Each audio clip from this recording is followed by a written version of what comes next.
தாதான் channel viewers, இன்னைக்கு வீட் ரவா கோதுமை ரவாவில் வந்து பிசிபேலாபாத் செய்ய போகிறோம். அதுக்கு முதல்ல வந்து குக்கர் வச்சுட்டோம். குக்கரில் வந்து முதல்ல நெய் ஊற்றி ரவையை வறுத்துக்கலாம். நெய் ஊற்றி நமக்கு வேணுங்கிற அளவை எடுத்து லேசாக வறுத்து வச்சுக்கலாம். பச்சையாகவும் போடலாம். பச்சையாக போட்டோம்னா கொஞ்சம் கொழகொழப்பு தன்மையோடு இருக்காப்புல இருக்கும். கொஞ்சம் வறுத்துட்டு போட்டோம்னா அந்த ஒரு ஸ்டிக்கினஸ் கம்மியாக இருக்கும். அவங்கவுங்க டேஸ்ட்டுக்கு தகுந்தாப்புல இதை வறுக்கிறதா இருந்தாலும் வறுத்துக்கலாம், வறுக்காமல் வச்சுக்கிறதுனாலும். இப்போ நீங்கள் துவரம் பருப்பு போடுறீங்க இல்லையா? இப்போ துவரம் பருப்பு மட்டும், ஏன்னா இது வந்து சீக்கிரம் வெந்துடும் ரவை. அதுக்காக துவரம் பருப்பை ஒரு பாயில் பண்ணி எடுத்து வச்சுட்டாங்க. தக்காளி சேர்த்து போட்டு. ஆமாம், மஞ்சத்தூள் போட்டீங்களோ? மஞ்சத்தூள் போடல, உப்பு, தக்காளி, இது பெருங்காயம், பச்சை மிளகாய் ஒன்று போட்டு வேக வச்சு வச்சுருக்கேன். இப்போ எண்ணெய் ஊற்றிருக்கீங்களா? இதில் எண்ணெயும் நெய்யும்.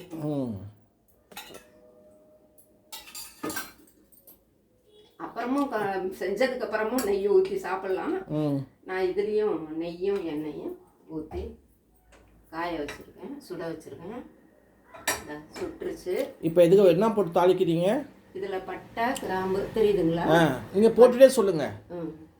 பட்டை, கிராம்பு, கொஞ்சம் கடுகு, சோம்பு கொஞ்சம், அதெல்லாம் போட்டு முந்திரி பருப்பு அதையும் போட்டுறேன்.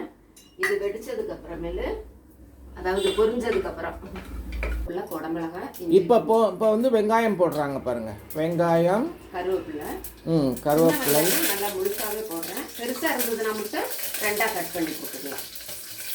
கொஞ்சம் இஞ்சி பூண்டு, அதுலேயும் ஒரு பல்லு இஞ்சியும் பூண்டும் போட்டிருக்கேன் பருப்புக்கு.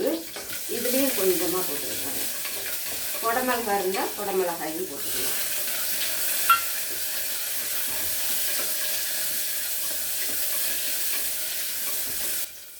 வதங்கிருச்சு. இப்போ நம்ம காய் வந்து வீட்டில் பீன்ஸு, கேரட்டு, முருங்கைக்காய் மட்டும் இருந்ததுனால இது மட்டும் போடுறேன். நம்ம கூட கத்திரிக்காய், வேறு என்ன, இந்த கொண்டைக்கடலை இதெல்லாம் கூட ஊற வச்சு நம்ம ஏற்கனவே பிளான் பண்ணியிருந்தோம்னா அதெல்லாம் ஊற வச்சு வேக வச்சு எடுத்து போட்டுக்கலாம். பட்டாணி இதெல்லாம் நானும் பீன்ஸு, கேரட்டு, முருங்கைக்காய் மட்டும் இதில் போட்டிருக்கேன். இதையும் ஒரு வதக்கிக்கிட்டு இதில் வந்து சாம்பார், நம்ம வந்து பிசிபேலாபாத் பொடி இருந்தால் போட்டுக்கலாம். இல்லைன்னா நம்ம சாம்பார் பொடியிலேயே எல்லாம் கலந்துருக்கிறதுனால நான் சாம்பார் பொடி, கொஞ்சம் கரம் மசாலா, மஞ்சத்தூள் இதுலேயும் போட்டாச்சு. பெருங்காயத்தூள், உப்பு போடணுமா? உப்பு அந்த காய்க்கு மட்டும் கொஞ்சம் உப்பு போட்டுக்கலாம் இப்போ வதங்கிறதுக்கு. அப்புறமேலு தண்ணி ஊற்றினோடனே கோதுமை ரவாவுக்கும் பருப்புக்கெல்லாம் சேர்த்துக்கணும். இப்போ அது நல்லா வதங்கிருச்சு. கொஞ்சமாக ஒரு பெரிய நெல்லிக்காய் அளவு மட்டும், நான் ஒரு கப்பு தான் எடுத்திருக்கேன். பெரிய நெல்லிக்காய் அளவு புளி கரைச்சி வச்சுருக்கேன். இதில் புளி கரைச்சி அந்த பருப்பு தண்ணியையும் சேர்த்து 1க்கு 3 பங்கு வச்சுக்கலாம். இப்போ இது 1 டம்ளர் ஆயிடுச்சு. இப்போ இந்த பருப்பு, தக்காளி இதெல்லாமும் போட்டாச்சு. இன்னும் ஒரு 2 டம்ளர் தண்ணி, 2, 3 காயெல்லாமும் இதுலேயே வெந்துடும். இப்போ இதுக்கு தகுந்த உப்பு, அந்த ரவைக்கும் உப்பு பார்த்து போடுங்க. போட்டாச்சு. இப்போ கூட உப்பு ஓரளவுக்கு பார்த்துக்கலாம்.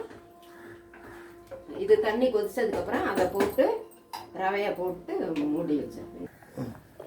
நல்லா தண்ணி கொதிச்சிருச்சு பாருங்கள், பருப்பும் இதுவும். இப்போ வந்து இந்த கோதுமை சம்பா ரவையை வறுத்தது நான் வறுத்து வச்சுருக்கேன், அதை போட்டு ஒரு கிளறி விட்டுடலாம். இப்போ உப்பு டேஸ்ட் பார்த்துக்கலாம். ஓரளவுக்கு உப்பு பார்த்துக்கிட்டு அப்புறமும் போட்டுக்கலாம். வணக்கம், நலன்தானா சேனல் வியூவர்ஸ், பாருங்கள் ரெடி ஆயிடுச்சு. சூப்பராக வந்திருக்கு பாருங்கள், அவ்வளோ அழகாக வந்திருக்கு பாருங்கள். அப்படி பாருங்கள், எவ்வளோ பியூட்டிஃபுல்லாக வந்திருக்கு பாருங்கள். வாசம் சமையல் வீட்டிலே இருக்க முடியல.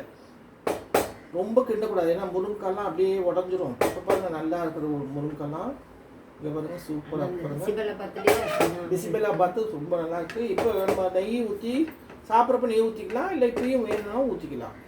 நம்ம சாப்பிட்றப்ப கொஞ்சம் எடுத்து போட்டு நெய் ஊற்றிக்கிட்டு அது மேலே கொஞ்சம் மிக்சர் ஸ்வீட் சாப்பிட்டோம்னா சூப்பராக இருக்கும். இது நல்லா நீங்களும் செஞ்சு பாருங்கள். நந்தனா சேனலுக்கு சப்ஸ்கிரைப் பண்ணுங்கள். வேற ஒரு வீடியோவில் பார்க்குறோம். நீங்கள் கண்டிப்பாக வந்து இந்த மாதிரி சத்துள்ள இது செஞ்சு, இது வந்து வீட் ரவாங்கிறது ரொம்ப சத்துள்ள இது. இது வந்து எல்லாருக்கும் ரொம்ப பிடிக்கும். நீங்களும் செஞ்சு பாருங்கள்.